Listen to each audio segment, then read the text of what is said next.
Hello and welcome, day 2 of the Ammodo Masterclasses organized by the Concertgebouworkest. The coach, the mentor this week is Iván Fischer. He guides 4 young conductors. Martijn Dendievel, day 2, how are you doing? I hope I'm doing fine. I'm very nervous what is going to happen now. I had a very good session yesterday with Brahms and Mozart, and now I have the chance to conduct Mahler, which is with this orchestra and this whole a special occasion. With Beethoven and Mozart, you mean? Yesterday I had Beethoven. Yeah, Beethoven. Beethoven 5th Symphony, the first movement, and then last night you did the slow movement of Mozart 41. Exactly. So it was a joy to see you conduct and to see you at work with this marvelous ensemble, but we could not see what was the storms in your head or your considerations. Please share them with us. Well, first of all, it's the first time I get the chance to work with an orchestra of this level. It's just an amazing opportunity, and it's a different way of conducting. That's also what the musicians of the orchestra told us in the feedback sessions after the rehearsals, that we really have to pay attention, that we try to motivate the orchestra in another way than we would with an orchestra of a lesser level. And it's trying to combine all these things on top with the distancing, which is not very easy to cope with. Also, just physically, you're standing there and you see like the first violin is 60 meters apart from you. At least it feels this way. So this is the combination of all these things. And then, of course, the input of Maestro Fischer to try to put it into your conducting. It's very intensive for the mind. For example, the French horns with their pianissimo accompaniment in the Mozart slow movement. Could you hear them well from your position there? Barely, and a little bit late. So that's also a thing you have to think about. That when you're standing this far, it will of course be a little bit later, but it might not be wrong, because maybe in the hall it blends together. So it's a challenge. Yeah. Now you have the advantage of having watched and witnessed 2 sessions with Mahler's 4th Symphony. What have you learned about this symphony just by watching, by listening? Well, Iván Fischer is very much, his approach is very much based on the harmony. He is incredibly encouraging us to really take all the harmony changes very seriously, and that's an approach I did not look at the score that much in this way. Of course, you analyze the harmonical things, but every change is important for him, and it's the way to make a you have to set priorities. You cannot use every harmonic change to make a rubato or a color change, but you have to decide very well what is important, what is really important, and what is also important but less important, so you don't have to do it that much. And I found it very interesting to see him offer, for example, 3 different tempi to Jaume, who had the honor to start yesterday. It was very interesting to see that with like the smallest movements, the big changes that he made. So that's I'm looking forward to trying it myself. So have you made adaptations in your mind? Say, take us back to a week ago, and now this sessions, this 2 sessions you attended yesterday, and you heard changes in this Mahler movement. Have you made adaptations in your own mind, your own vision? Yes. I think it's very important that you prepare yourself very well and that you have a strong opinion, of course. But we are here on a masterclass. We're not here to do our thing only. We are here to interact with Iván and to try to incorporate what he is giving us. I mean, he conducted this piece over 20, 30, 40 times. I don't know, but he knows this piece very well. So it would be I think unwise to just keep to the same plan. We are here to experiment. We are here to try ourselves out. And maybe if we don't like it afterwards, we can still change it. But I always try to when working on a score, not to listen to too much recordings, to really stay in connection with what the composer wrote.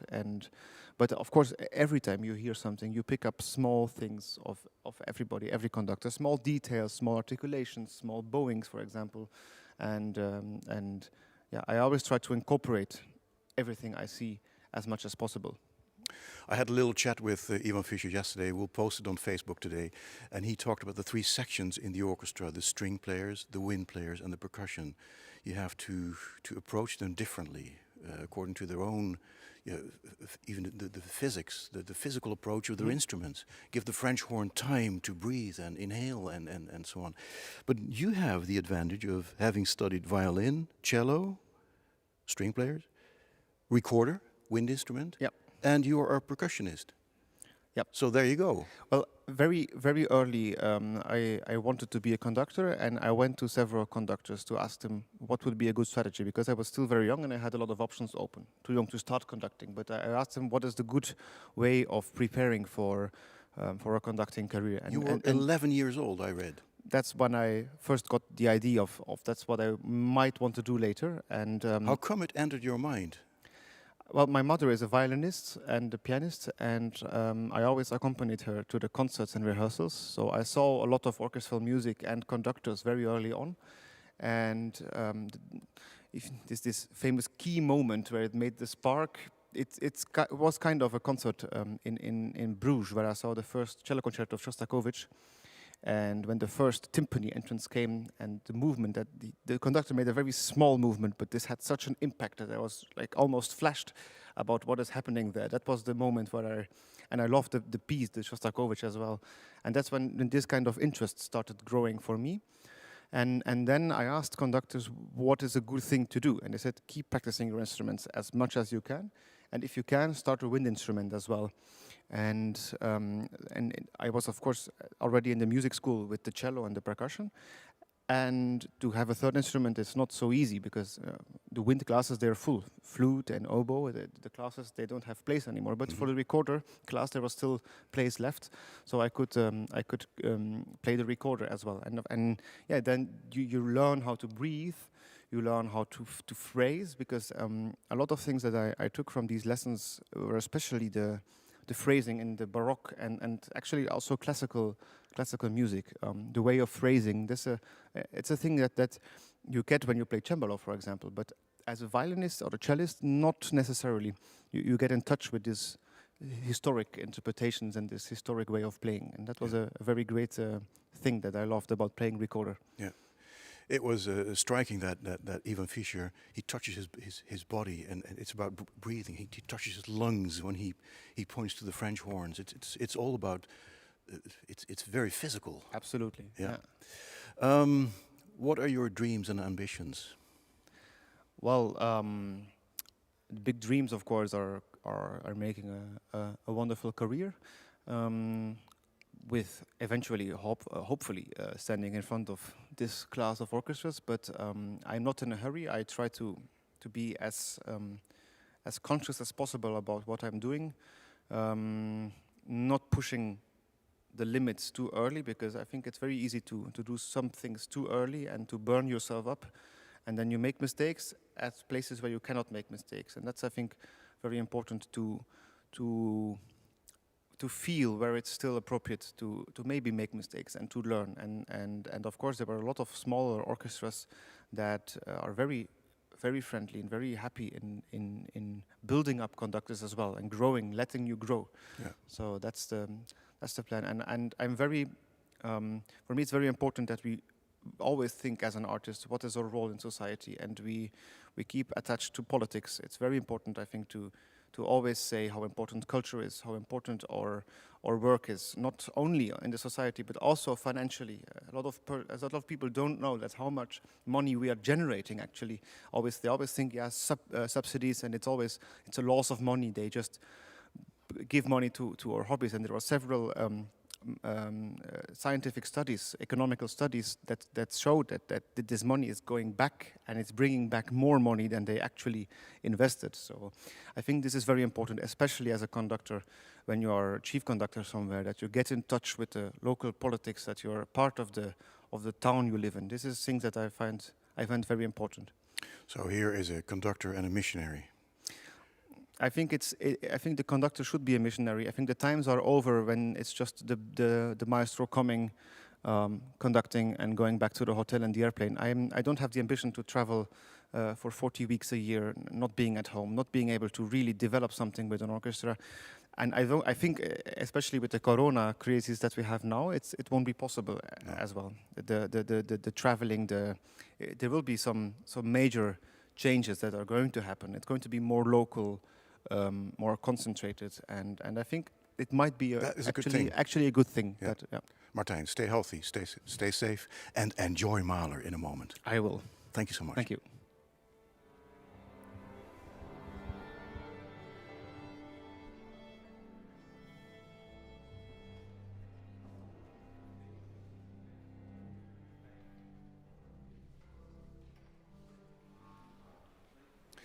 Hello and welcome at the Concertgebouw in Amsterdam for the second day of the Ammodo Masterclasses organized by the Concertgebouworkest under the supervision of Maestro Iván Fischer. Thank you so much for joining us, and thank you for the many posts showing that we are a truly global musical family, from Japan to Colombia, New Zealand to Iraq and Israel, and from Iceland to South Africa.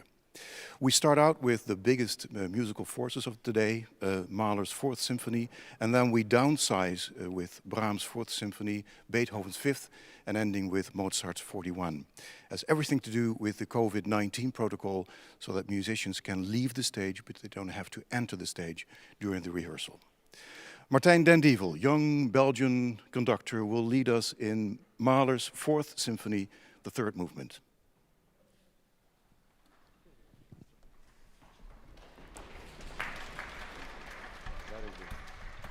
Everybody, good morning. So Martijn starts. I think it would be interesting now. I was thinking it's such an artificial situation with me and disturbing you. But let's try now. Let's imagine that we have a situation here. You come here, it's the first rehearsal, and you will have a concert in 3 days. And now let's say you have 7, 8, or 10 minutes, and this is your first rehearsal, and do whatever you would do in that situation. And then I'm not here, so imagine I'm not here.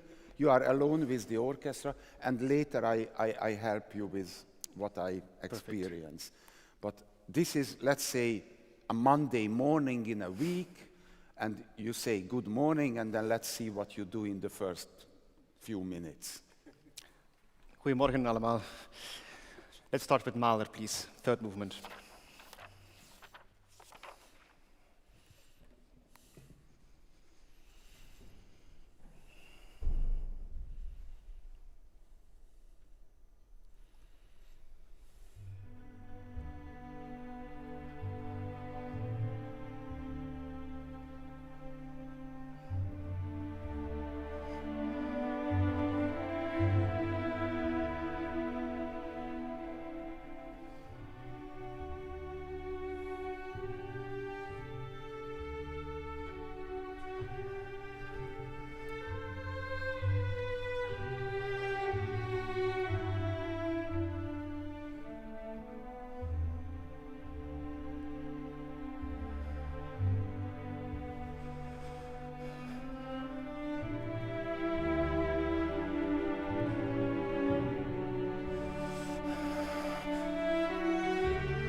Can we just do one small detail? It's about the small glissandi, that we really get them together in the way of timing. I think in the cellos in the beginning can be a bit more of the glissando.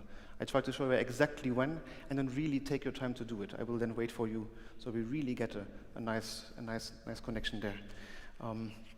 And then second violin is so beautiful, but when we start, we are still an accompaniment. Actually, the melody continues in the cello, and gradually we open. Also with our glissando, we take the lead, so we really have the feeling of coming from an accompaniment to the main voice.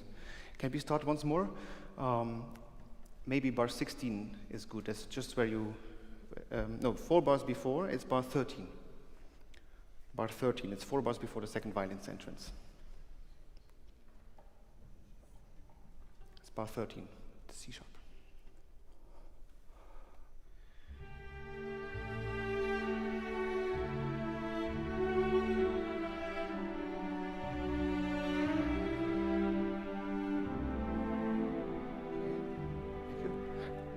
Very nice, and now without a crescendo, not so much. Just that it stays light when we go up, so it doesn't get heavy all of a sudden. Yeah?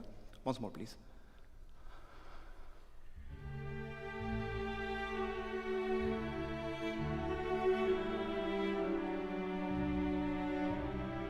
Very nice.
Very sorry to cut off in the middle of the phrase, but I was talking with Maestro Fischer before.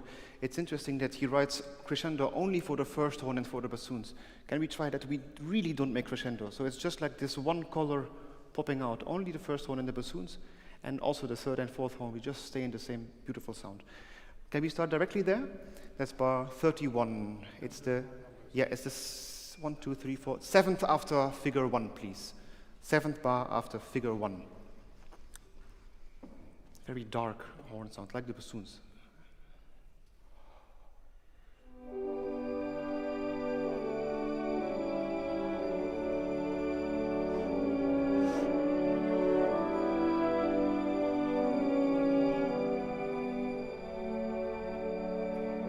And now more second cello.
Very good. Sorry. Bravo. Excellent. Very nice.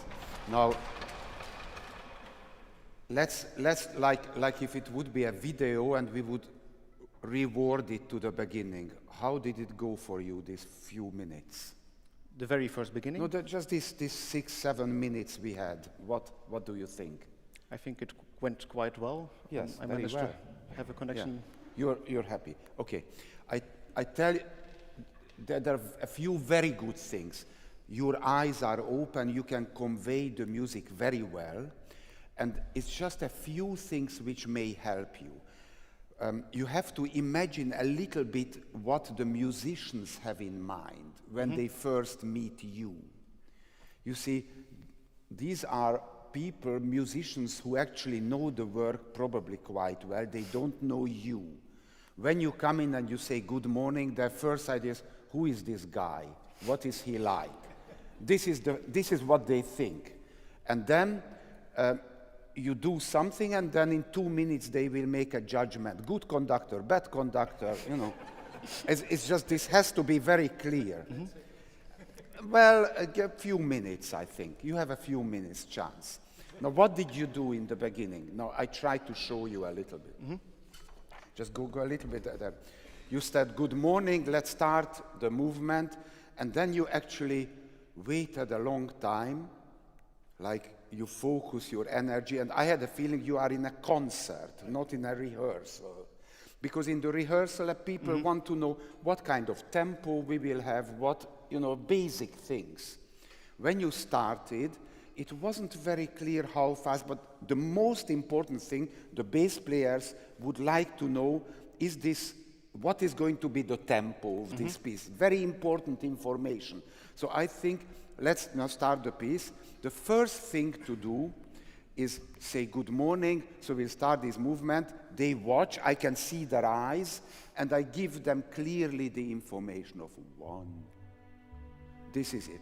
And now they know. Then you don't need to worry about it. Give the basic information to the orchestra.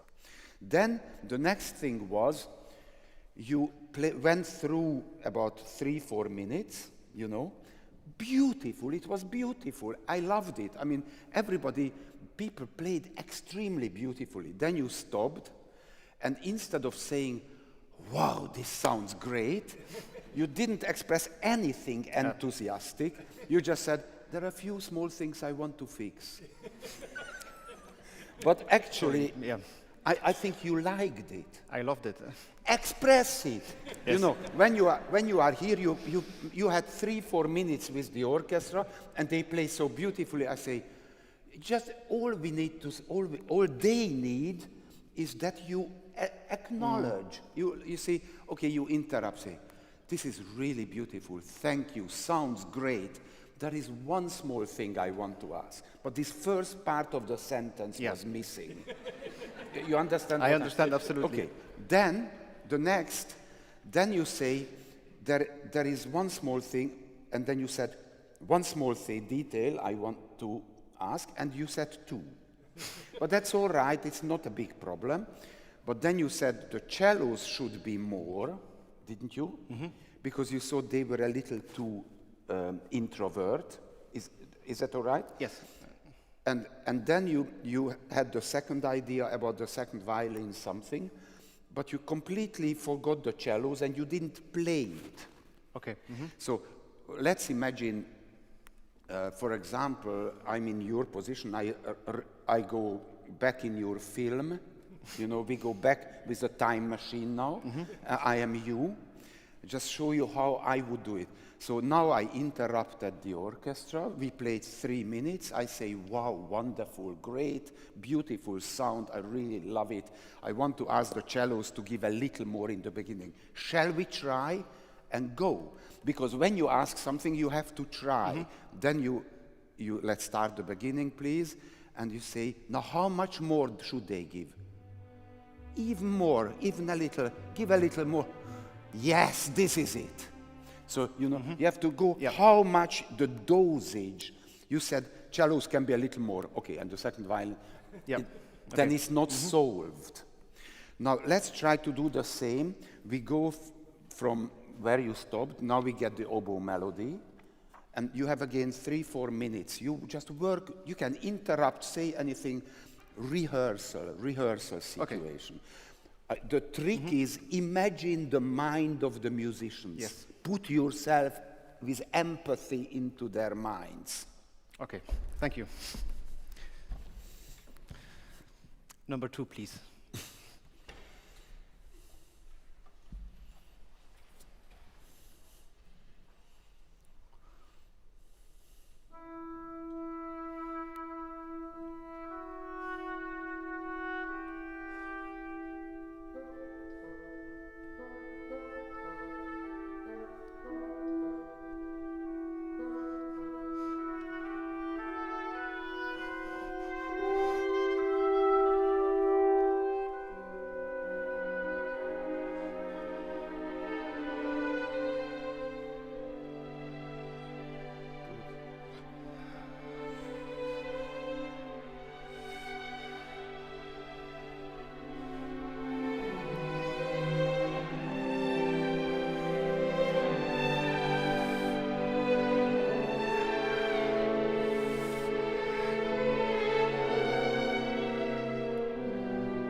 You do it wonderful. I really like it. Very good what you do. Very good. I want to hear what you think, what you want, how you would work with the orchestra. Let's see what about this passage. Okay.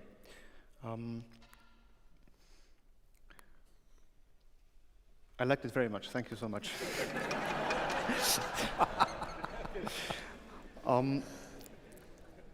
After figure 2, 2, 3, 4, 5, the 6th bar, when we have the accompaniment, can we try that to have that even more in the character of them? So we don't hold the tones, but we are also very active. Can we try it? It's the 6th after 2. All the strings except the first violins. And we phrase with the thing that they are playing afterward.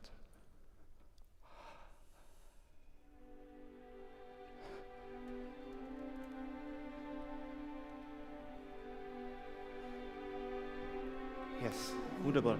Yeah, it's this small echo of the theme which is coming back. That's this changement to the C can be exactly like this. It's beautiful. Let's start once more from number 2, please. And Ivan, can be a bit more of these small, klagend, really suffering. Yeah. Number 2, please.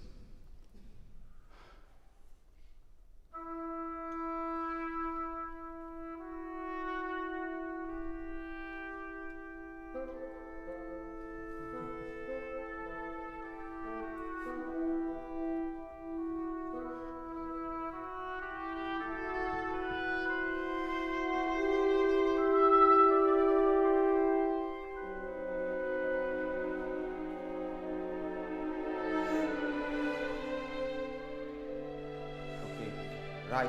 Now let's just let me interrupt for a second. What did you want him to do? Is the oboe solo? Yes. Isn't it? What was your purpose? A bit more of the mezza di voce that is there. And was it? For me, it was Better. enough. Yes. So you wanted more crescendos on each note. Yes. Just more. You see, now how to deal a wind solo? Let's imagine this. What do you think the wind player has in mind before playing this E natural? Oh, it's a low note and it's piano. It's difficult. No, it's what feeling? I can tell you with one word: fear. It's very difficult. To a low E on the oboe is extremely difficult, and to start the E softly is one of the most difficult things in the world. So when you do this, you make it comfortable for him, make sure it starts, and if it starts beautifully, already express a wonderful gratitude and enthusiasm. Okay. It's a very difficult thing. Can we just start the first bar of this too? Let's see. Once more, please, number 2. He's afraid. Yes! Just be aware. Okay. And then, Thank you. Then when this happens and you want more swells, I'm just not talking about how to talk to people. You are aware that he's very worried, he's afraid, but he's a great artist, he made it beautifully. I say, wonderful, it starts beautiful. You can give a little more swells in it. It's all right, I'll leave you time to do it. Wonderful that it starts. You can be specific. You start so beautifully this E, beautiful. Give a little more crescendos. Let's see what happens. But be aware that this is very difficult and he's afraid. Absolutely. Make it easy for him.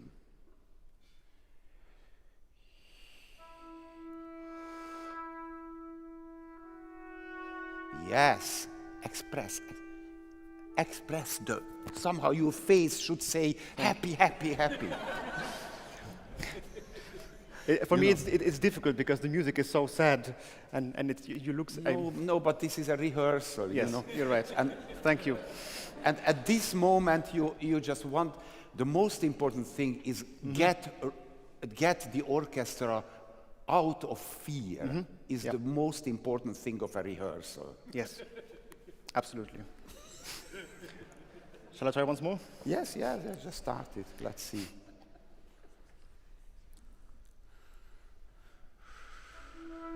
Yes, good. Smile. Yes, it's great, happy. And now go back to the piece. Not too fast.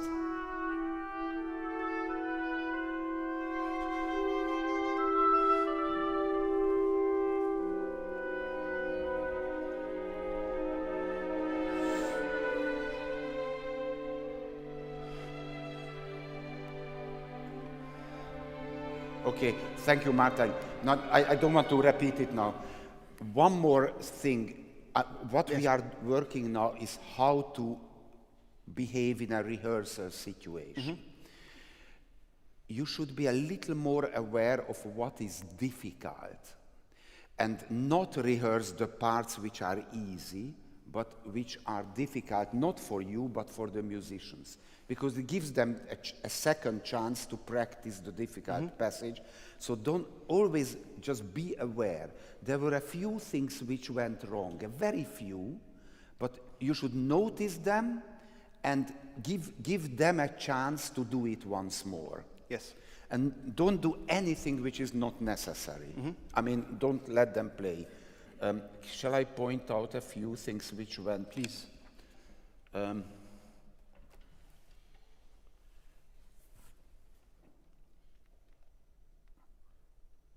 Wait a minute. You were here? No, somewhere. I was here now. No. Okay, let's start from 3, see what happens from 3. Okay. And can you think about what is difficult for them, not for you? Okay. What needs a second playing. Yes. 3. Number 3, please.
Everything was fine.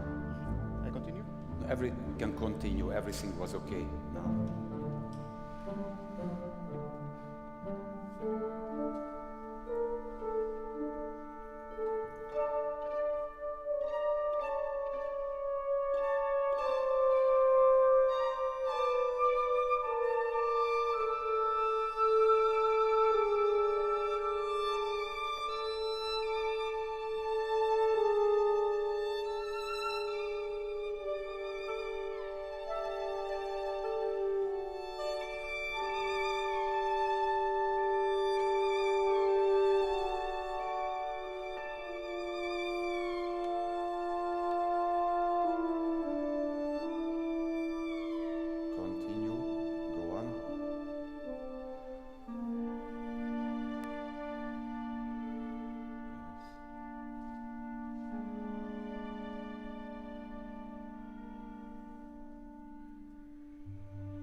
Thank you, Martin.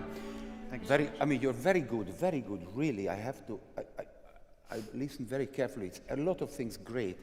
Here there is one problem. Just let's be practical for a few half minutes. What is the practical problem here? It's to get the new tempo without... For whom? For the pizzicato, No. the basses. There is one instrument completely lost.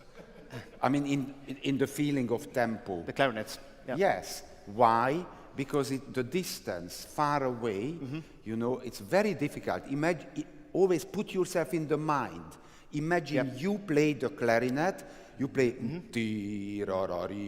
Yes. you play this music, you don't really hear. You hear a cloud from the strings, you hear...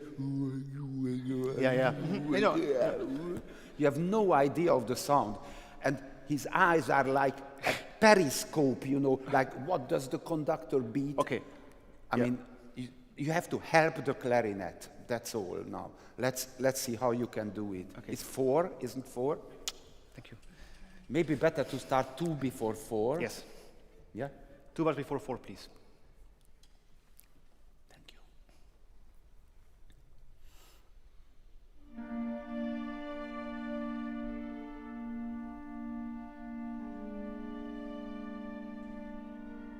Help him.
Okay, very good, Martijn. You did very well.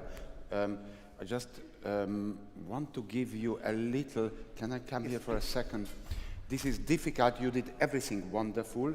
Just with experience, you will learn how to quickly fix difficulties. Yeah. Because, you see, if you have more, imagine what is in the mind of the musicians, you immediately get not only the problem, but why that problem came up. So, for example, this clarinet cello thing is the distance.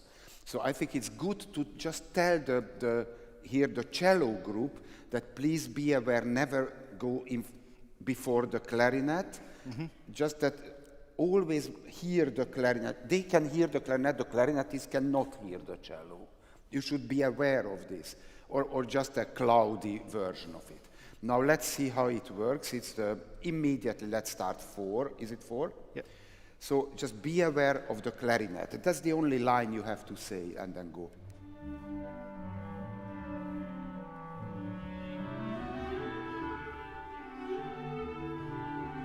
Here it slows down. And then you can say that it started great, and then it slows down a little bit, and then we try again, and then go.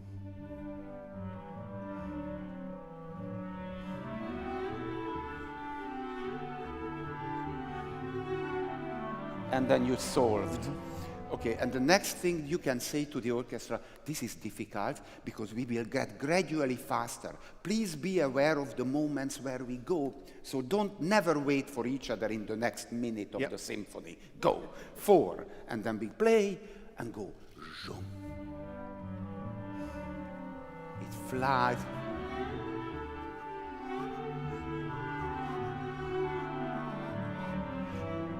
And then get, and make them feel that it moves. Okay.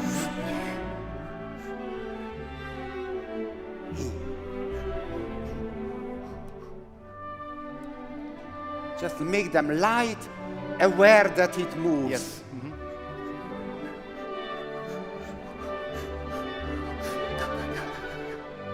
Never wait for each other, go.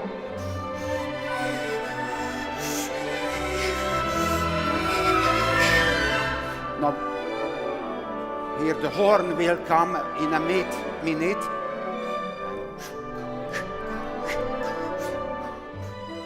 Watch the horn. This is fine. And now you help him. Yes. And then so on. So it's just, see, if you are aware of what is difficult for them, it will help you what you should rehearse. Great, Martijn. Thank you, bravo. But Thank you very you much. did this very beautifully. Thank you. Thank you. Thank you. Now we get to the Brahms, I think. I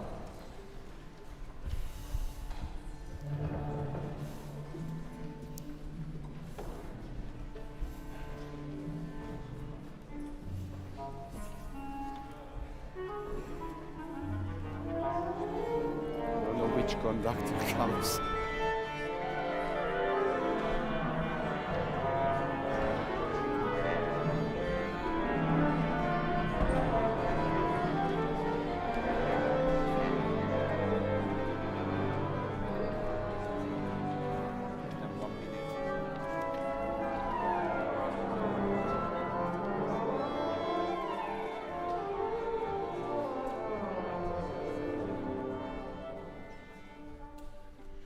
So we will do the same. So you have a few minutes, and this is a first rehearsal. Let's imagine this situation.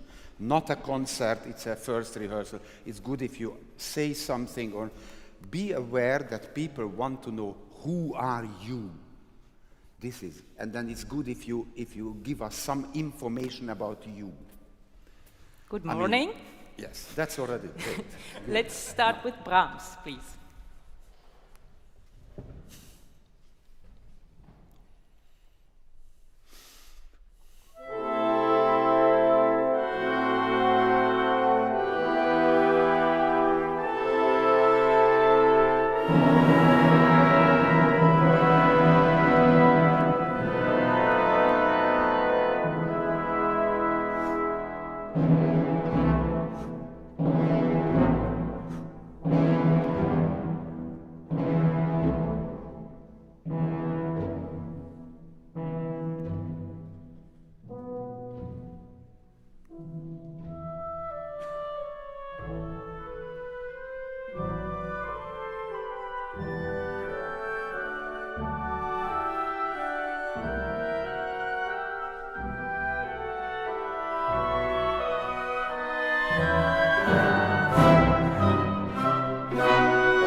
stop now. Thank you.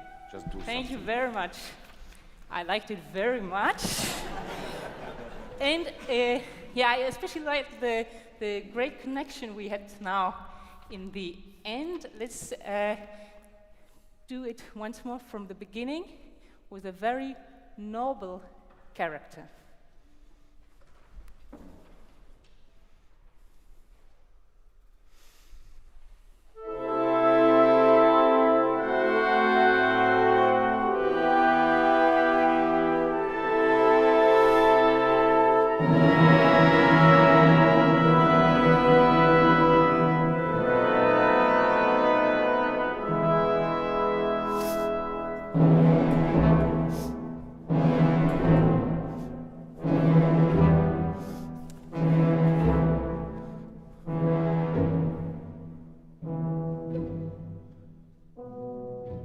This should be less noble, or what? Thank you.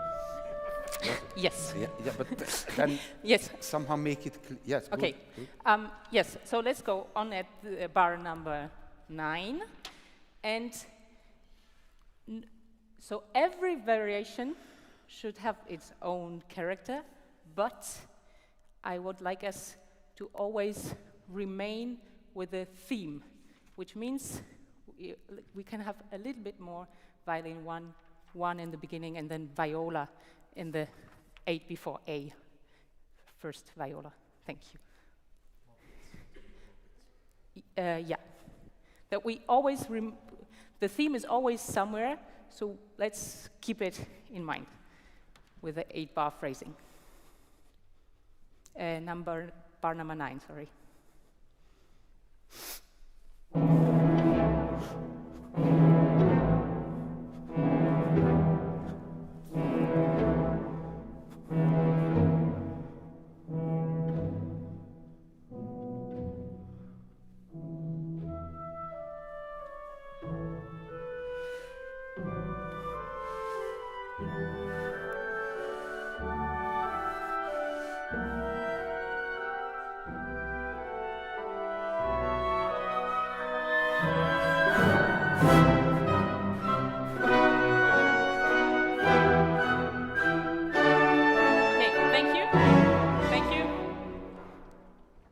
Was my fault.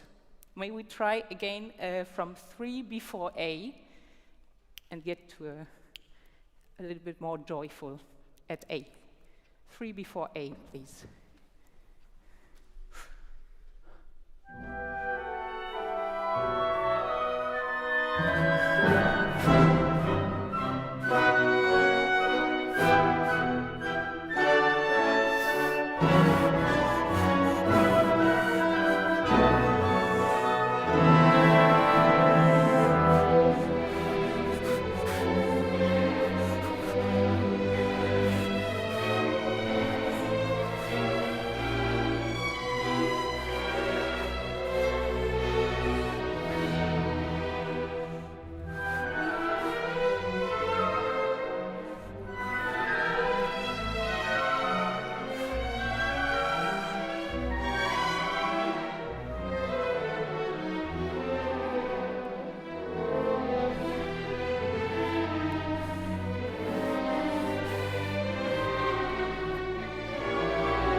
Thank you, great, thank you. At this place, winds at sea, please feel more like interrupting the strings. We go forward. Thank you. Let's do B. This is 8 before B, please. And violin 2 and viola, be aware that 4 before C, we play together with an oboe and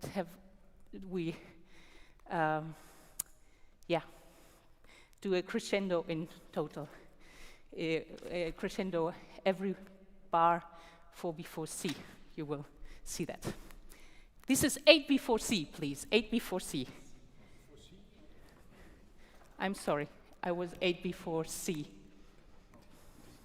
8 before C. C like Corinna. Go.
Good. Thank you very much. Now, how did it go for you, Corinna? Just be very honest. Yes. I liked it very much, how the orchestra went rubato and forward with me. And I think, what's difficult here is that you want to make sure somehow that each character is there, and if it's not exactly there, should you mention it or not? Maybe that's why I didn't I will say anything for the second 8 bars, because I was trying to get it without saying anything. And I think I lost the orchestra a little bit with my 8 before C not being clear. Probably true. Yes. I can give you a... But before, the contact was nice. Yes. Well, of course, I mean, they know the piece, you know, this is important to know. That this is like core repertoire piece, so they know it. Yes. Can you just come here so you can see me? You can take that chair and then you can see. No, come. It's best if you can take it here. Then you can. No, I can. No, I need to no, sit. just Okay. sit down. What I want. Okay. No, it's okay. No, it's fine. I No, got it for you. but I will be high anyway. Then No, okay. it's okay. Just that you can sit down, relax. And you see. Okay. Now look. You see, they know the piece. Yes.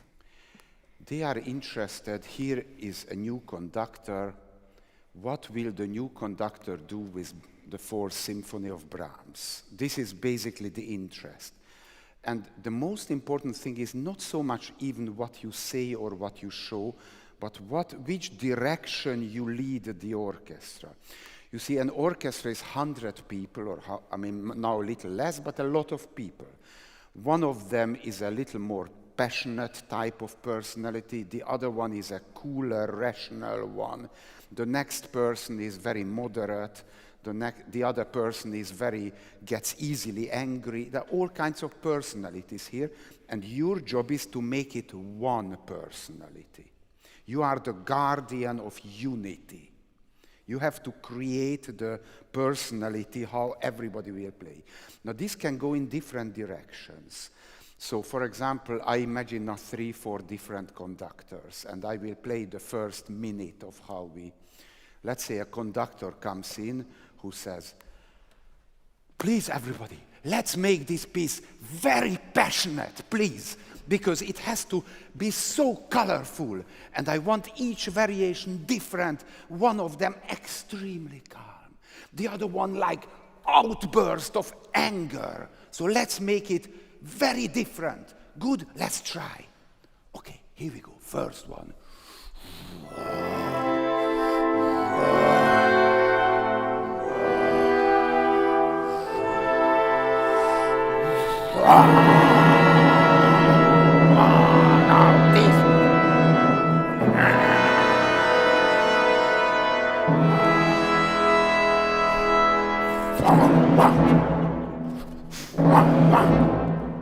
Okay. Now the orchestra knows which direction they go. Other conductor walks in. Good morning. You know the symphony. I want to ask you one thing. Never go beyond a too loud dynamics. Everything should be within a frame, because it has to stay beautiful. Never too loud, please. Never too extreme. Thank you.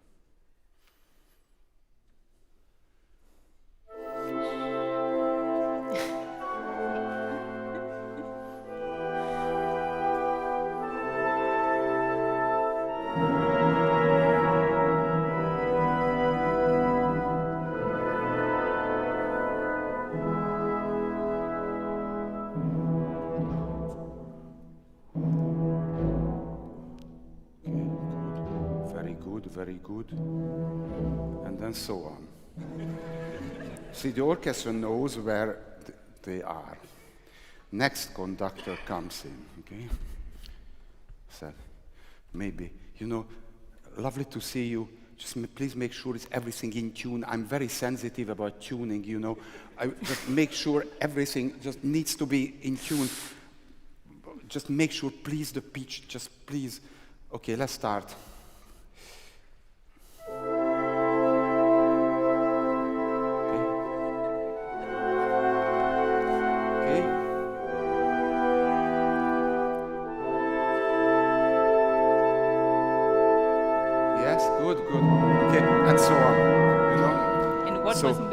What I mean, the orchestra needs to know which direction you go with this symphony, because you can emphasize this or that, or maybe another one would say, what I find so beautiful in this piece, that each variation's last bar leads to the next one in character. Let's make that point, please, very clear. Now let's start with bar 9, with the first one. So we go like one, and go, and just get the focus on the last bar.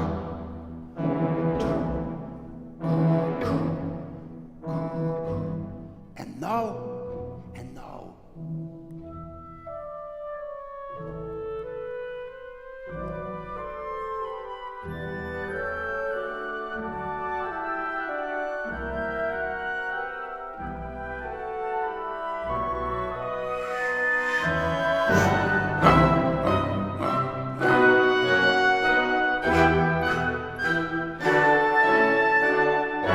Careful.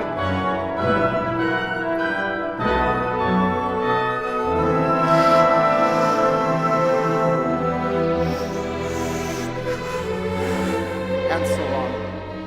So what I want to say, you have, something should be important to you, and they are very interested what is important for you in the piece. Yes. Does it make sense, yes. Corinna? Okay, let's continue now. In the minutes I had now, don't choose. These are all good conductors. No. Yeah. No. Do you know what was important to me? No, not yet. Okay. That's what I want to find out. I would suggest go to the recapitulation. So after the fermatas, and then can start there. And I want to find out what is important for you. So this is 129, please, 129.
Thank you very much.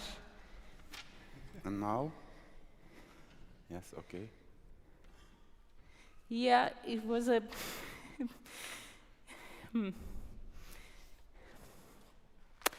Okay,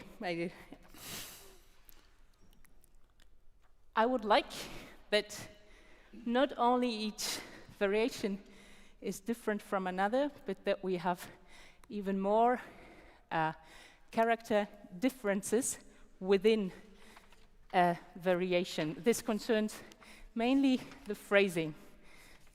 Let's start at letter I, like Italy.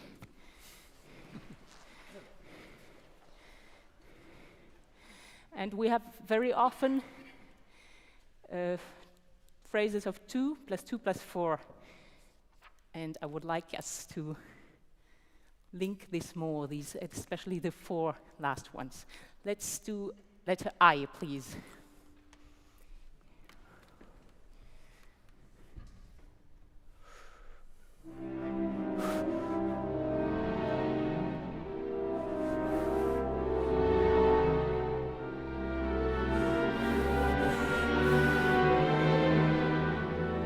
Okay, thank you.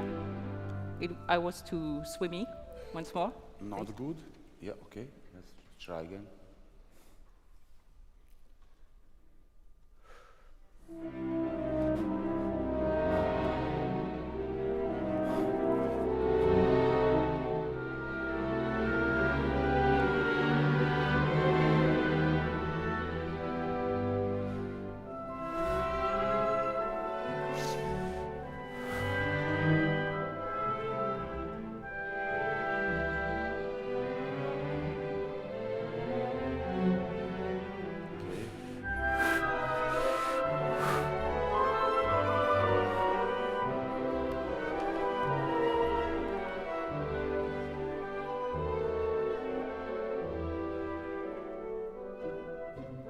It's okay now. Good. Thank you. Is it better? It is better, but yeah, I think we should do this more, that we see a new package after 4 bars. Let's do once K, and I will phrase with the winds. We'll try to show.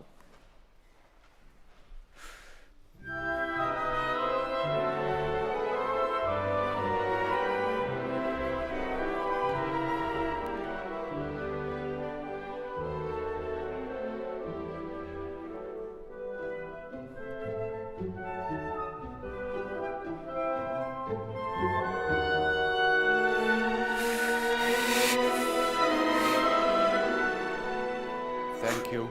Thanks. Yes, thank you. That's good. Fine, Corinna. Did you get a little bit what you wanted? Yes, more. Yes, it wasn't a big difference, but it's still there. Yes. Thank you. Yes. Wonderful. Thank you. Thanks very much. Thank you very much. Thanks, very good.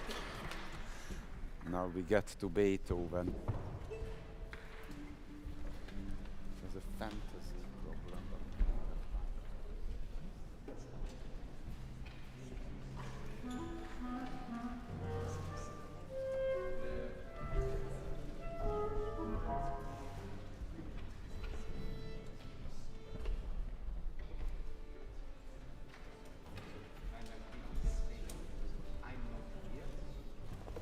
And you don't need to start wherever you want, stop when you want. It's your first rehearsal with the orchestra. Goedemiddag iedereen. Let's go with Beethoven 5, beginning.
it's a rehearsal.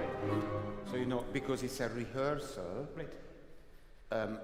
never ever repeat something without, because without saying something or showing something, because they now played it once. What is the point of playing it again in a rehearsal? Well, because the beginning didn't went, just to clarify that I'm going to do the little format and then start.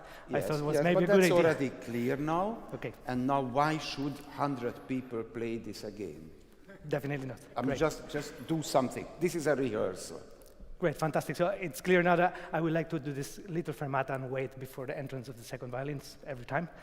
And let's do one more time the same thing from the beginning. Let's try to focus the sound a little bit more. Let's go for the short articulation, though even less volume is fine, but really focus on the articulation and the rhythm.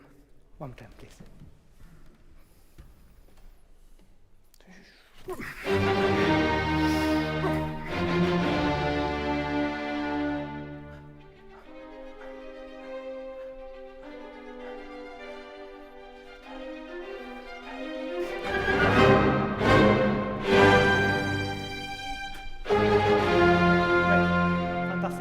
And then I would love that every time we have the sforzatos in horns and later on with the bassoons, try to do it a little bit more bell-like. Beep, beep, beep, pum, pum. And let's place this last note to do the transition to the second theme. Can we go directly there to the horns? For everyone, sorry, that's... Bar 55, 6, 7, 8. 59, please. Tutti bar 59. We have numbers? Thank you.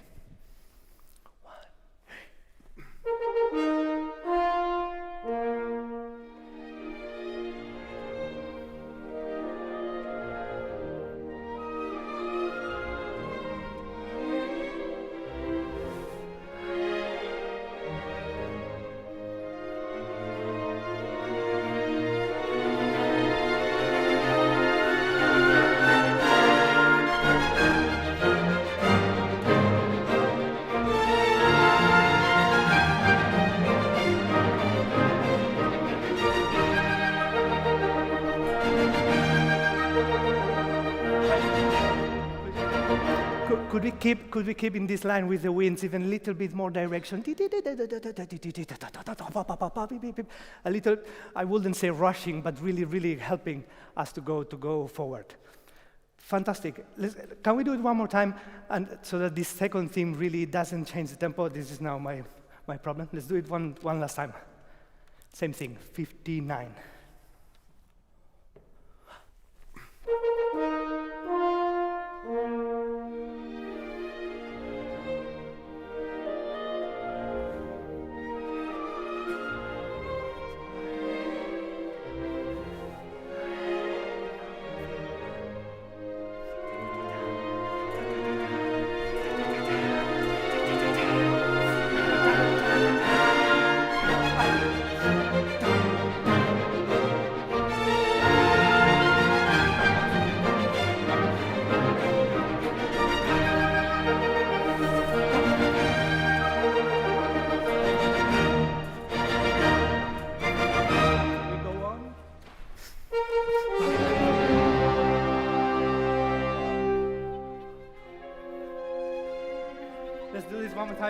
Sorry.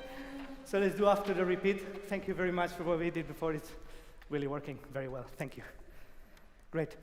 After the repeat directly.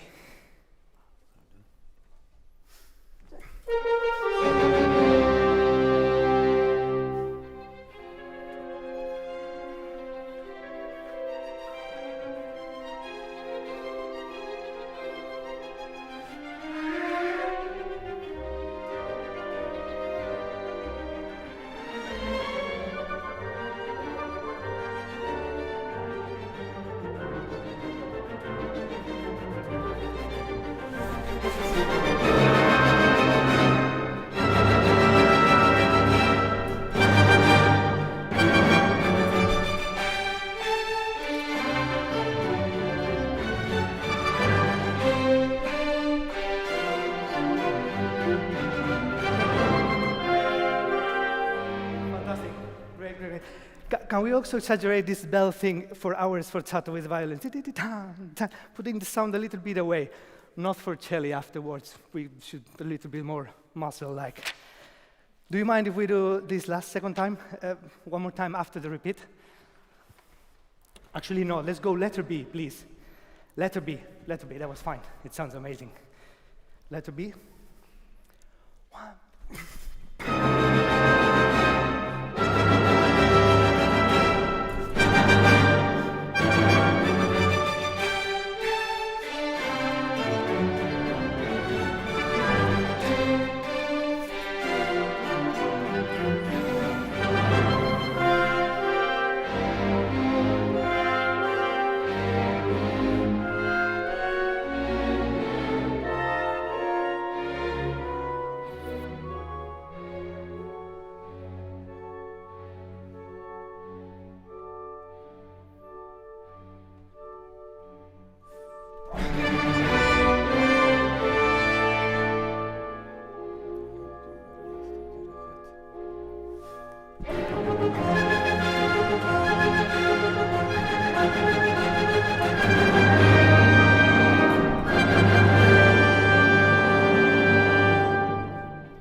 I feel we're losing a little bit the punch forward. It may be my feeling, but we're losing it a little bit. Can we do just your last note of the solo oboe, please? Sounds fantastic, beautiful. But let's really keep the same character afterwards. Just the la. Your last note, just your last note, the fermata.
Bravissimo, wow, fantastic.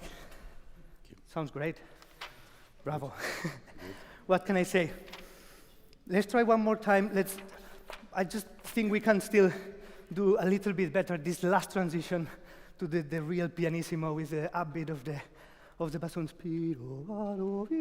And I actually have in my mind even a little diminuendo so that we don't really get any louder, and subitissimo, fortissimo, the last thing.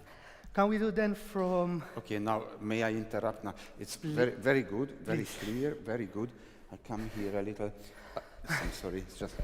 I think generally it works well because you are friendly, now today I'm trying to work how to work with an orchestra. This is the focus today. You are friendly and you are practical and you know the piece very well. I want to help you a little bit how to somehow have more ease with work with the orchestra. The way you conduct is actually very good, but you do a lot of things which are making the orchestra actually irritated and nervous. Like, I show you how you, can I just show you how you, for very simple things, like how you stop them. It's not just simply the communication between conductor and orchestra. We can play a few notes. Let's choose something easy. Well, you can choose anything. There is this letter D, isn't it? D, and after D, 1, 2, 3, 4, 5, 6, 7, 8, 9, 10, 11 we can start. So the bassoon arrival note is the A, what is it? 11 after D. Just so we play a few bars, just says 1. Okay, now look. And now I want to say something. Yeah. There is a nervousness in the way you behave, and it's very difficult, because imagine people play beautiful melody, suddenly somebody goes, no, it's just not nice for them, you know. Let's do it once more, let's just see how it feels, like. Thank you. I just want to say one thing. And then there is a nervous something, the way, and let's see what you could do. You see, God. And say, thank you, calm them down, and say what you want to say. It just makes the nervous system of the musicians better. And then, you know, it's better. Now, another thing, how you behave here on this space, what is available to you. You are very honest, it's great, very honest, musical, you work, but somehow you don't find your place. And all musicians in an orchestra dream of a conductor who walks in, arrives here, and the whole thing sounds wonderful. You know, this is what an orchestra wants. An orchestra wants a conductor who is here, and the piece comes to life like on a magic stroke. How to achieve that? You know, you come in. I wish I could. I mean, now, sorry, I will be very practical about it. Go up here and find your place. For example, left foot here, right foot here, and this is your place. Then there is already some stability in this. And now let's start the ta-ta-ta-ta, the beginning. You say you just feel inside complete calm. You express the music. And that's it. I show you the opposite. You come in. Say, hello, good morning. Good morning. Let's start the Beethoven 5th Symphony. And there is this kind of nervous kind of, basically find your place. You are stable, you know where you are. You breathe, kind of feel relaxed inside. And now you feel the attention of 100 people. They lift the instruments. and then only the music. Somehow, this has to be stable, and then it will be already halfway there. Can you just try this? Just come in, say good morning, start the symphony. Good morning. Very good. Let's start with Beethoven 5, please.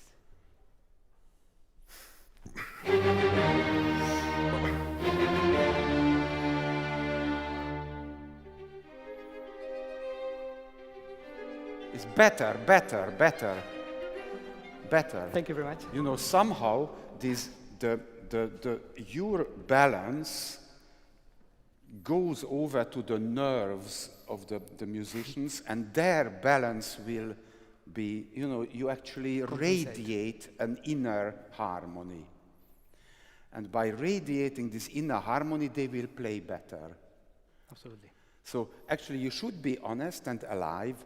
However, always, you still go from weight 1 foot, 1, 2, middle, zack, and now work.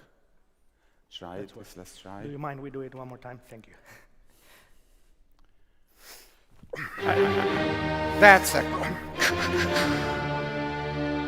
That's great. That's a conductor now. I think it's good. Do you feel it? I feel good, absolutely. Because it just feels you are there, and it makes a huge difference. And now another thing. You were very friendly and very nice to the musicians, which I'm absolutely happy about. But what does the music express? What is the main character of this music? What is it? It's just... What? Give me words like... I will not say grumpy, but something energically dark. Yes, but it's dark. I would say it's a tragedy. It's a C minor symphony. It's actually a dark, tragic start, isn't it? So in the moment when you make music, you can stop this kind of light, friendly behavior, because otherwise you are not in harmony with the music. Can I just show you this? Because if somebody comes in grumpy, says, "Good morning, okay, let's start." It's not nice. So it's all right to be friendly. You come in and you say, "Good morning, we'll start the 5th Symphony of Beethoven." You are still friendly. In the moment when you start, you should get your personality to the mood of the music. Say, "So can we please start?" You see, what is not good is you say, "Can we please start?" Yes, so good. Because you are not in harmony with the music, you know. So this polite friendliness is up to the moment when you start the tragic music. Do you understand? Absolutely, absolutely. Because that has to be honest. Okay, I don't know, but do we have time? I don't. Yes, we still, okay, yes, now just try one thing. You can keep working a little bit, stand completely still on balanced. It will help you. Absolutely. Okay, thank you very much for Thanks. So I think we could go one more time to the, after the repeat and try to Find your place. especially exaggerate every time we have this legato crescendo, first time viola, cello, that we really exaggerate it to the top and then subito pianissimo and still very articulated. Let's try to find out this, and also that we don't Find get your held up. place. Good. And then we go after the repeat.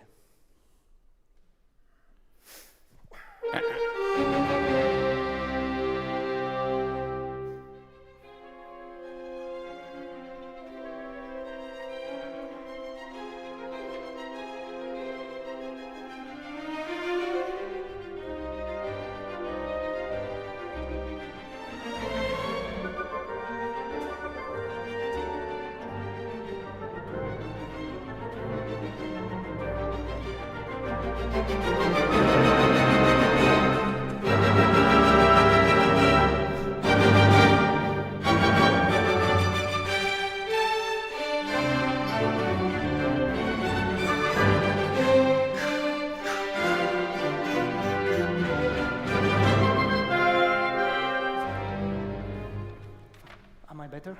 No, the stopping wasn't very good. The whole thing was good, the stopping wasn't good. Okay. I'm sorry, it's just very important because, you know, people have tight muscles, lips, play, you know, it's somehow, it's just be careful. It's like be careful how you touch the orchestra. Meaning stop, you know, in this case. But let's continue, just go on, sorry. I will just want to do one time, only strings, upbeat to 180, please. Basically for the viola and cello, that first note we have that we don't put the sound away. So that it will really help us to make that line with the direction. It's not, it doesn't have it now, but I feel it a little bit too comfortable on the beat. Let's just try it one more time. And if we could exaggerate that sound away a little bit more, would be great. See, yes, sorry. Actually, putting the sound away a little bit earlier. Cool. Like the horns did earlier. Thank you. Only strings there directly, so it's 179. 179, all strings.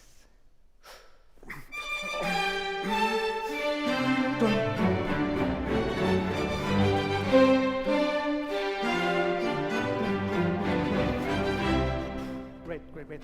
And actually, I will avoid a little bit less articulation at the first note, so that we can give the protagonism to the carrots. Thank you very much. Can we try with everyone one more time? Letter B, please. Thank you. Okay, go on.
That's fine. Thank you, Ivan. Thanks. Very good. Bravo. You did very Bravo, good. you guys. Very musical. Thank you. Thank you very Excellent. much. Thank you. Very good. It was fun. And now comes the Mozart.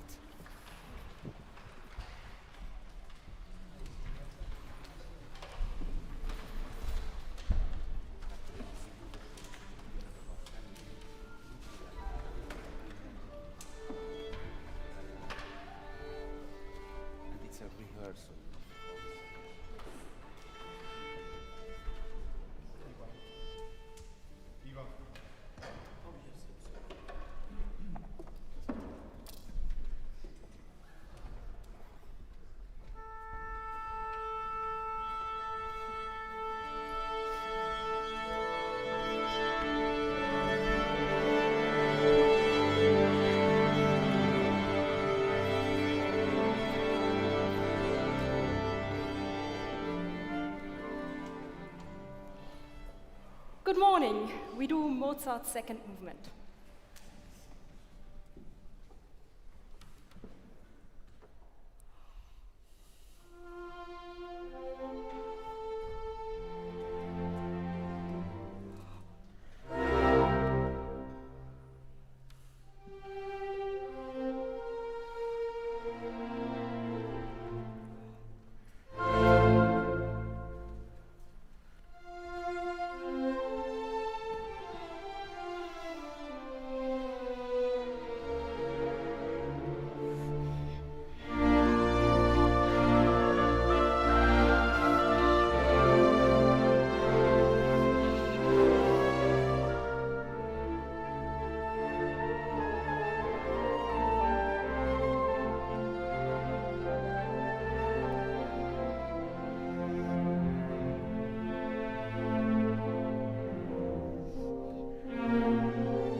Great. Let's go from the beginning. The first two bars are one gesture totally separate from bar 3 and 4, and then again totally separate. So we have time in those breaks. For the first and second violins, the first beat, no, no, no, is actually an upbeat, a very friendly upbeat, I would suggest. For the cello, in bar 6, you do an up bow, I think, still the C sharp and also viola's bar 6, the first note you have, that's the dissonance. Let's give it just a little bit more of weight.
The last one, that's really the one where we go into a different harmony than the E flat. So like with an expectation, and that's probably the loudest of the forte.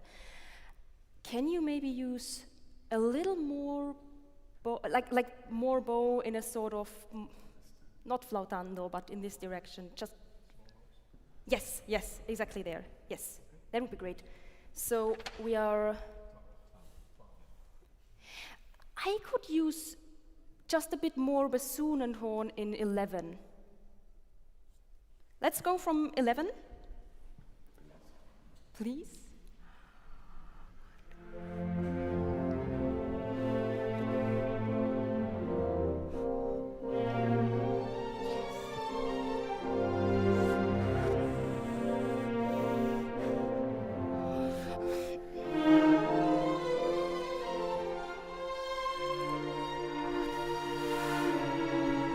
Third beat.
Thank you. At this place, from 28 in the winds, I hear you very late right now. Please, a bit earlier, and we go very much to the second bar, which is against your line, kind of, but still for everyone, that would be very good. Can we play from 23? Yes, and the E flat, the high E flat, that's really what we're going for.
I'm afraid we need a second try for bar 32, just to really get it together.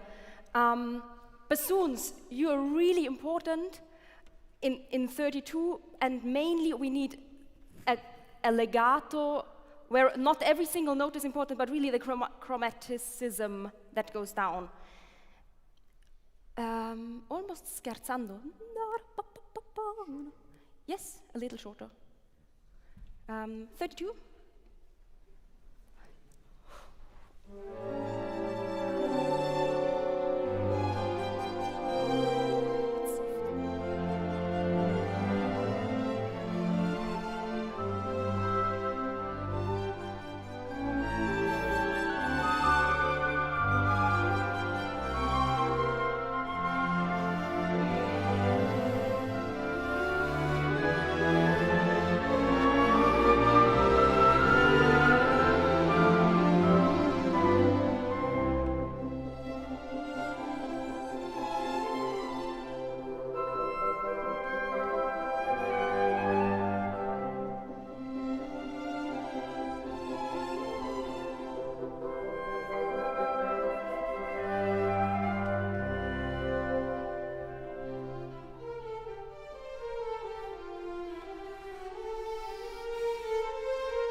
Very good.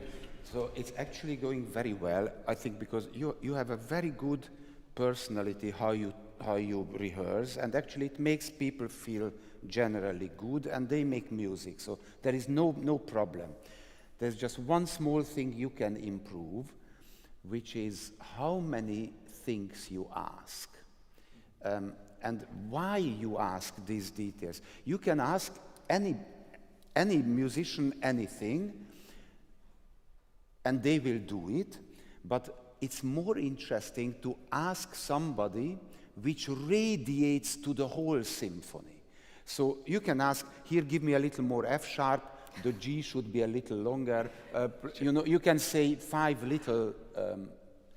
There is a joke with the Vienna Philharmonic have this joke about the 4 coffees. Do you know that?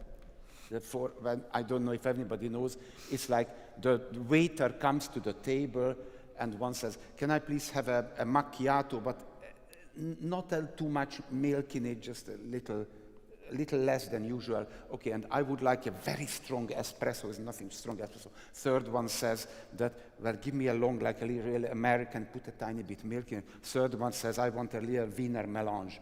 Waiter goes to the kitchen, 4 coffees, please. And this is what orchestras often think if a conductor says, "Do me a little bit this, do me a little bit this, you should do it this, and you do the little that." And then there is this 4 coffees, we do the usual thing. So now how to solve this is, I think it's for the first 10 years in the future, ask one thing. Then later maybe 2, but 1. Because if you ask one thing of the orchestra and you say, "I would like this, like that," and you clear, let's start, then everybody will, for example, you said bassoons are very important here. It was very interesting. If I'm a cellist, for example, I'm interested in that. Okay, let's hear that.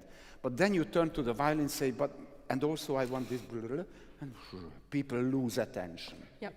So ask one thing and make everybody listen to that one thing and choose things which radiate to the rest of the symphony. Does it make sense to you?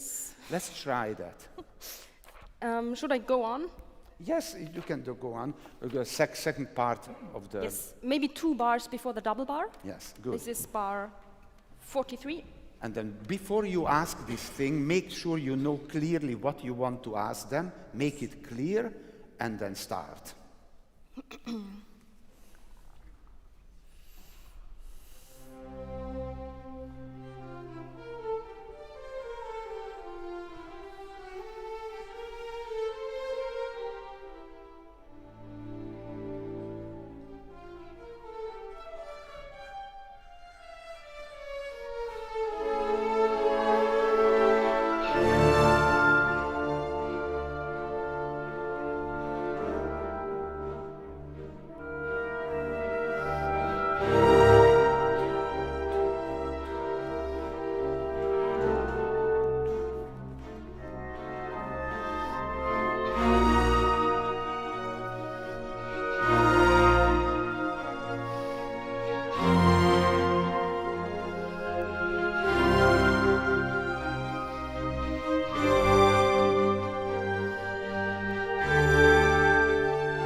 like to ask for one thing, just for one thing. Right in bar 75, for organization, can you please accompany the winds? That would be great. Let's play from 71.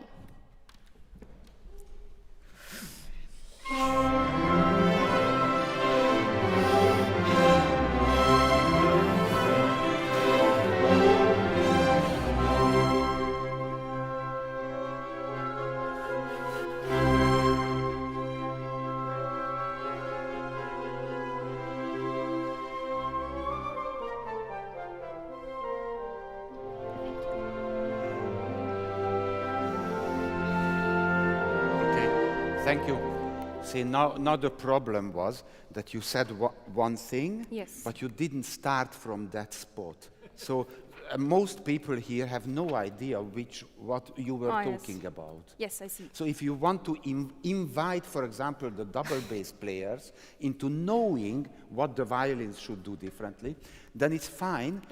The only thing is, you said here, accompany more, which was where? Here in this bar. This was the bar you wanted? Yes. Okay, then you just start Yes. right there. Okay. Just give that bar number. Okay. Okay, Now? let's try. Yes, now, let's try. Okay. So it 75, what please. did you ask them again? Can you say it again? In 75, please, the first violins accompany the winds. And now say 75. 75, Yes, please. and then let's see, now everybody knows. Okay.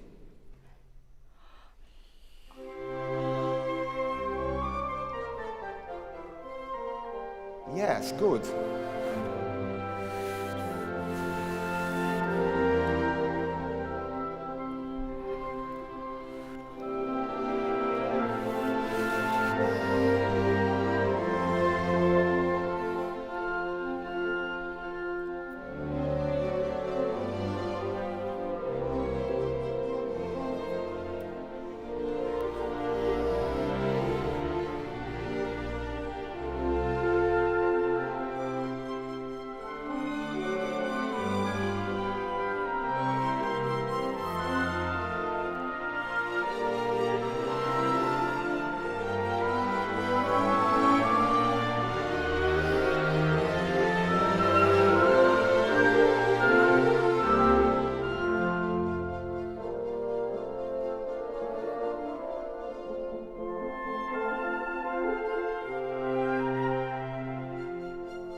Very good, bravo. I mean, you're very musical, you're very sensitive, which is great, and it comes across, I can hear it from the orchestra.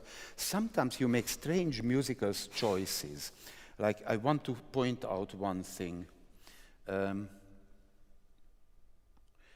If this is, what is this, 87? Mm-hmm. Okay, could we play 87, please? Just listen, I show you one thing. This is one. Here it goes up, this is ya.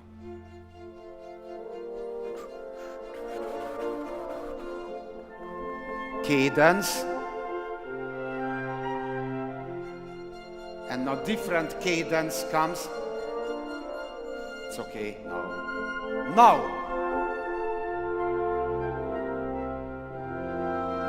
Yes, and here, because here the flute does a different type of cadence, which is bigger intervals, yes. And you just went through it, mm-hmm. And then you made a huge ritenuto for the next. Mm-hmm. just do these few bars again. Just try to feel what would be a good taste for you. Just 87, start there. 87, please. Please, everybody, make sure the melody is not too slow, because then it gets a little difficult for the rhythm.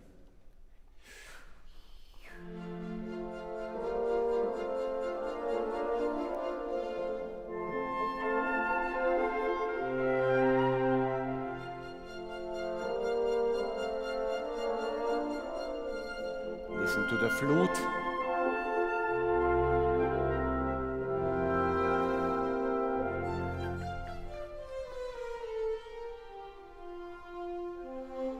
It's better, I think. Good.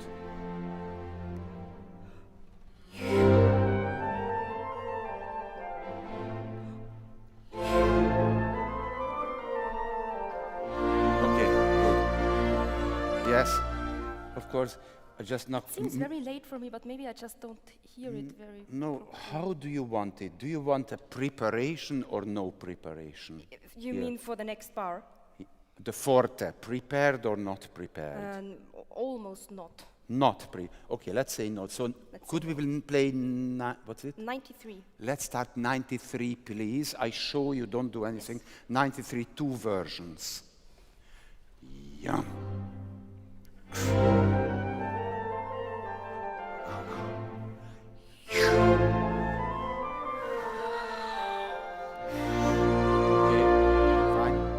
Another one, same starting. 1.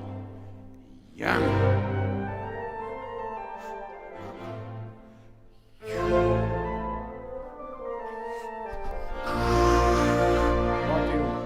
I mean, it didn't work because I surprised people, but I will just try. show what you want. Yes. I want to know, find out 93, what you... please. 93. Yeah.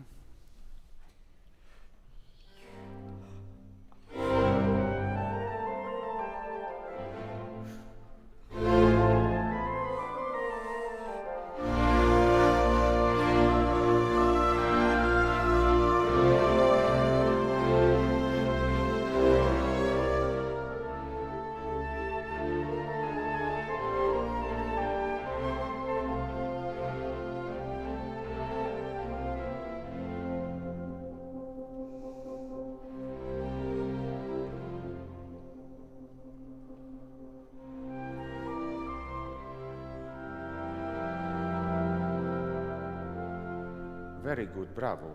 It's very nice, very musical, it's fine. Okay, are the other conductors here now? I don't know where are you, all the 3 others? Are they, you're all up there, so you hear. I just want to say something in general, that today we worked on how to communicate with the orchestra in a rehearsal situation. And I hope you picked up a few ideas, maybe one or the other. Everybody is different.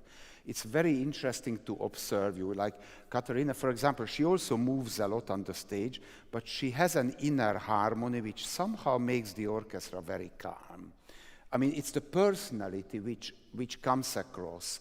And it's very important how you feel, how you communicate, but the most important thing is empathy. Imagine what is inside the musician. And that I would like to practice with a very simple exercise. Actually, basically, we only need one long note with the strings, like, what shall we do? Let's play a D major chord. If you find any note, can we just try? This is the strings. This is it, okay? So basically, what I'm interested in is how to start. Now, just let's play one long note, like a mezzo forte note. Okay. And could we do the same with the wind instruments? Any note in a D major chord. That's it. Okay. Now try to give an upbeat to the strings first, and then only the strings. Just give them and go. Mezzo forte D major fermata. Okay? And the winds. Okay. Now, try try to feel the empathy of how do the musicians produce the sound. Just imagine how does a string player make the sound and help that. And you do that, strings.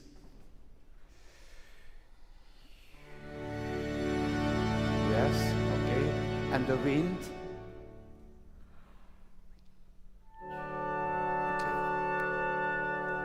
It's not bad, but I find it too similar.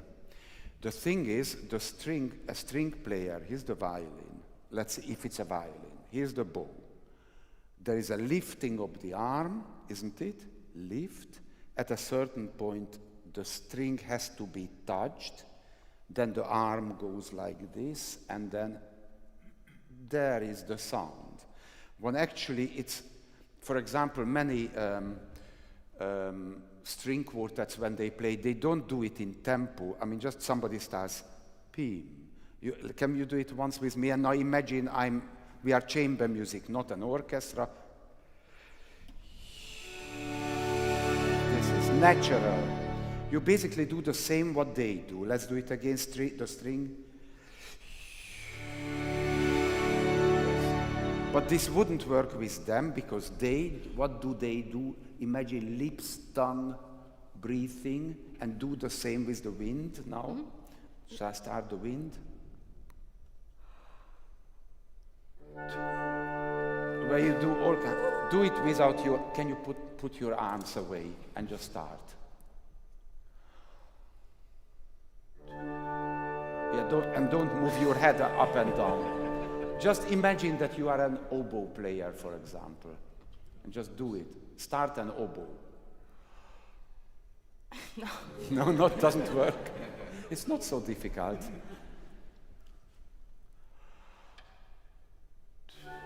Yes, good, better. Look, very simple. If you come with me, and be and that's it. Just do it. Feel them. Yes, good. Not bad. And now start the strings, and then can everybody come in with courage? So don't wait for each other. Just let her do it. Yes, very good. Very good. One can even do even less. If we do it, I'm also a violinist. Here we go. There is the sound. You have to feel the instruments. If you feel the instruments, then you get away from this thing of now how terrible this is for the strings. Yeah, I mean it's not a string instrument. It's a ridiculous stick here. I mean this is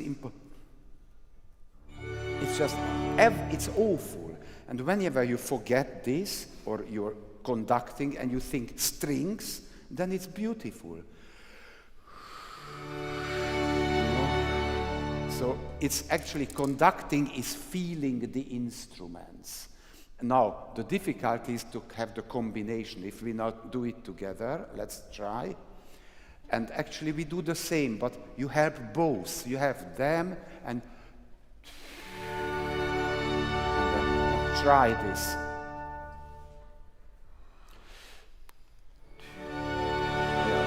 Okay, good. Use your tongue. Put your tongue in the position, release the tongue with the wind. Yes, good. Very good, bravo, excellent. Anybody else wants to try this? They can come down. Let them do it. It's important, very important. Let him do it. It's okay. It's okay. Come, just. Hold your breath. Yeah. Very good. Okay. Perfect. Can you just come here and then nobody feels nervous. Okay. Jaume.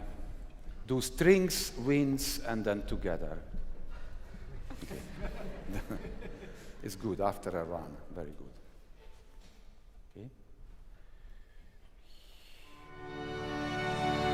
not good. Because now you do kind of, it's not a string movement.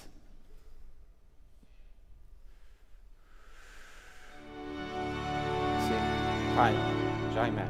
A good trick is watch one of them and do the same what they do.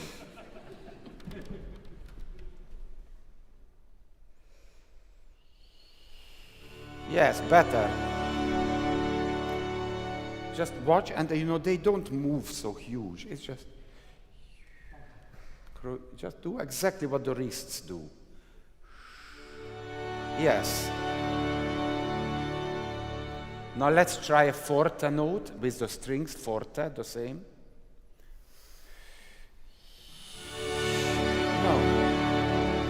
But they don't need this thing. Let's do a forte note, one with me. Just you do what they do. I want you to feel the instruments.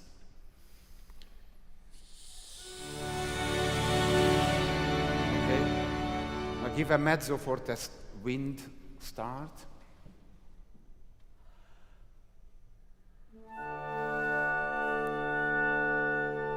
Can you breathe through your nose, not your mouth? Okay.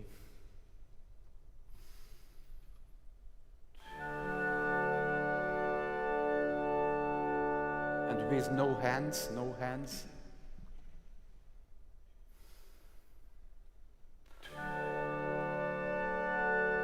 Okay, thank you. But you should really get the air out in the moment when the note starts. Put the tongue, block the air. Okay? Yes, that's it. Okay. The whole purpose of was empathy with the instrumentalists. That's what you need. Okay, thank you very much. Very good. Good. Tomorrow we'll do something different.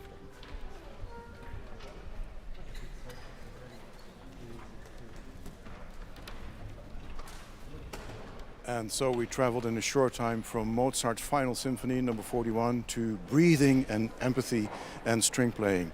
And right after this live stream, we'll post on Facebook and YouTube the conversation I had yesterday with Iván Fischer, covering the very same subject, the division of the symphony orchestra into string players, wind players, and percussion.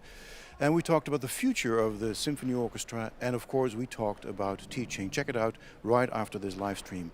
These live streams will remain available on both Facebook and YouTube. Thank you for joining us. Please leave your thoughts and your messages and your ideas on Facebook and YouTube, and be sure to join us tomorrow morning for the ultimate day, the last day of this Ammodo Masterclass here at the Concertgebouw. Until then.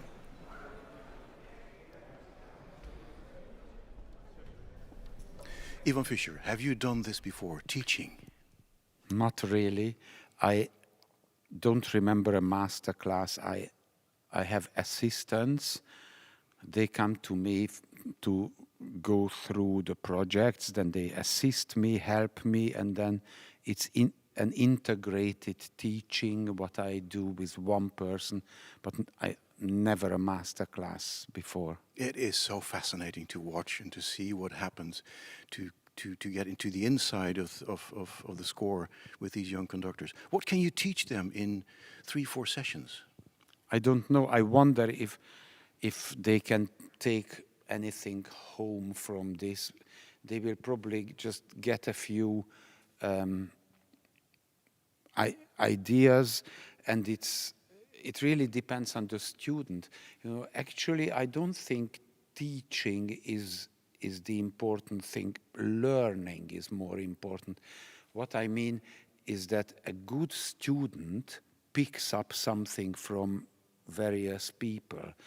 And if there is a good student among them, then I'm sure they will pick something up from me, and they will use it, integrate it in their system. But it's really up to them to make it useful. Yeah.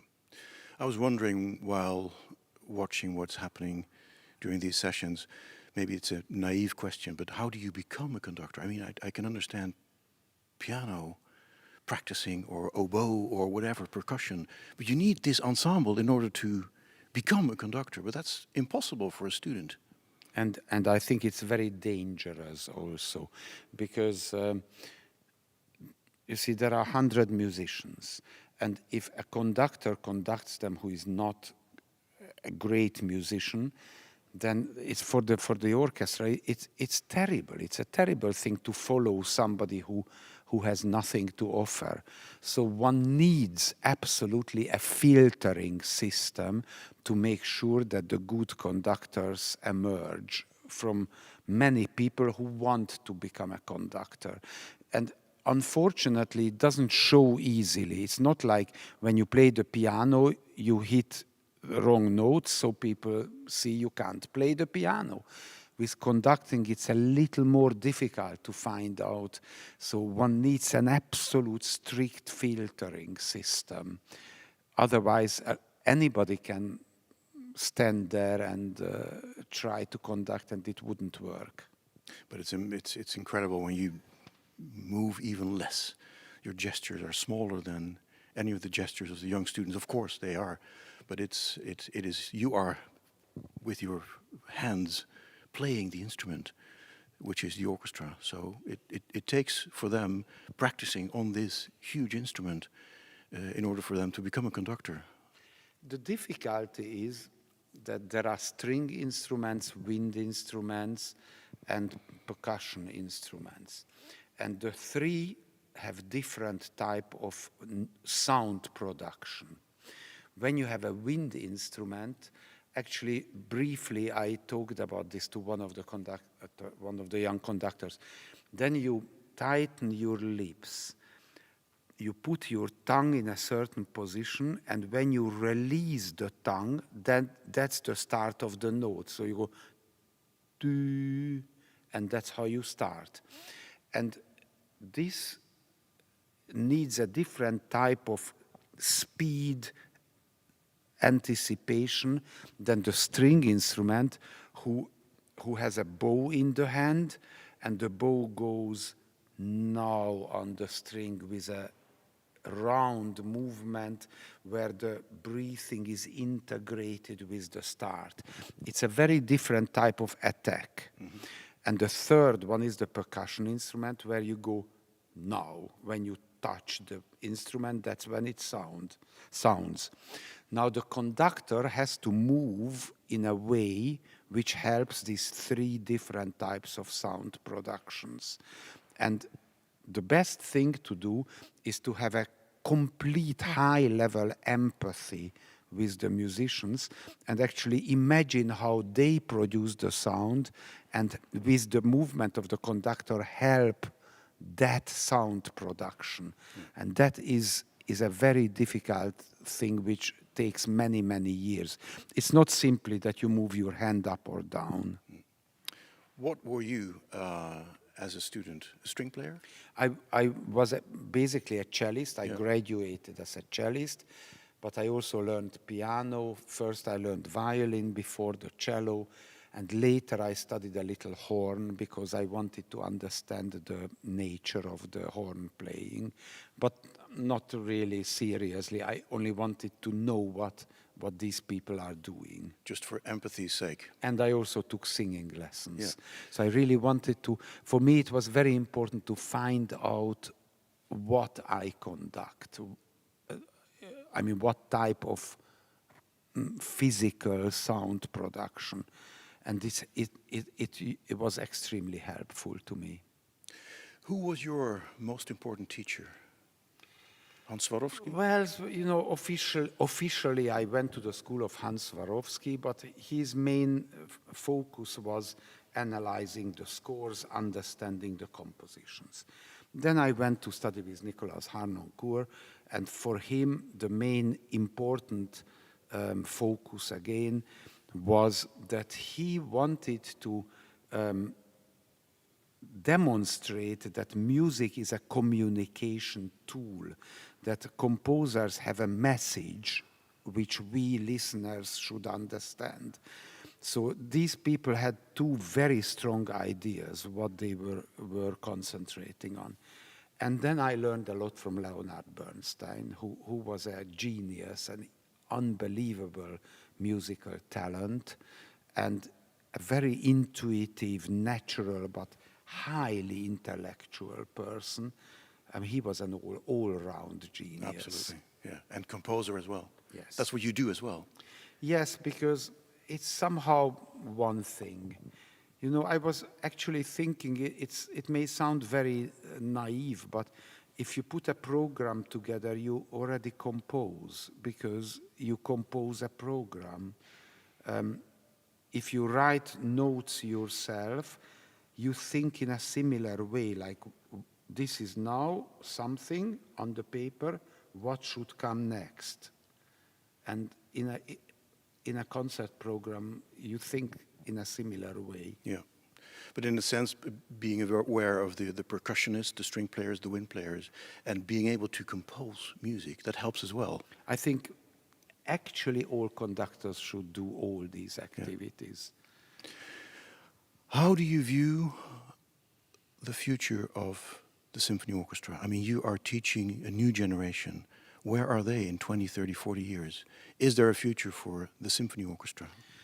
I have a very radical idea about it, and probably it is different than most colleagues I have. I personally think that the symphony orchestras should reform themselves, that the structure of a symphony orchestra is beautiful, I love it, but it's a little rigid. And for example, the composure is very much the same as a score of Richard Strauss or Mahler. You have the number of wind players, the number of brass, the number of string groups. It's basically a score as people 100 years ago composed. I have to admit, a few percussion instruments were added in the generation of Messiaen, but not later. So where are the modern instruments? Where are the electric guitars? Where are the synthesizers? Where are the keyboards? You know, what the young people find as instruments of their generations. So it keeps the symphony orchestra in a strange type of museum. And if we want to develop and not die out, and now I'm talking about what will happen in 50 or 100 years or 200 years, I think a symphony orchestra must open up and become more a pool of musicians who can make music in all styles and all combinations. But there we go again. It's up to the composers as well to write, to compose, to create new pieces with new boundaries and go beyond new boundaries as far as instrumentation goes as well. It's true, but of course at the moment there are orchestras. Orchestras give commissions to composers. And the composer is asked to compose a piece for a Richard Strauss orchestration. Yeah. And most composers do it because this is the task. But if you really ask the composers deep down what are the musical instrument combinations they would love to compose for, I suspect that it's not exactly the symphony orchestra. It may be other instruments in combination with our instruments. Will be quite exciting to watch and see. Iván Fischer, so great joy that you are with us this week, and even though it's maybe your first time in a masterclass situation, it is wonderful to witness. Thank you so much for being with us. Thank you very much. Iván Fischer, thank you. Goodbye.